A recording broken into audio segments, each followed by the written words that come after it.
নবী মাথায় টুপি দিতেছেন জন্মের দিন না পরবর্তী জীবনে? তাহলে টুপির সম্পর্ক মিলাদুন নবীর সাথে না সিরাতুন নবীর সাথে? নবী টুপির উপর পাগড়ি বাঁধছিলেন জন্মের দিন না পরবর্তী জীবনে? পাগড়ির সম্পর্ক মিলাদুন নবীর সাথে না সিরাতুন নবীর সাথে? নবী 5 বেলা নামাজ পড়ছিলেন জন্মের দিন না পরবর্তী জীবনে? 5 বেলা নামাজের সম্পর্ক মিলাদুন নবীর সাথে না সিরাতুন নবীর সাথে? নবী রমজান মাসে রোজা রাখছিলেন জন্মের দিন না পরবর্তী জীবনে?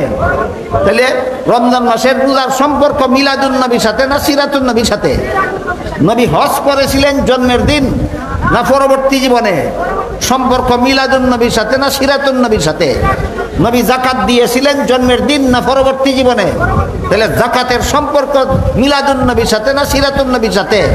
নবী দুনিয়াবাসীকে কলেমা লা ইলাহা ইল্লাল্লাহর দাওয়াত দিছিলেন জন্মের দিন না পরবর্তী জীবনে?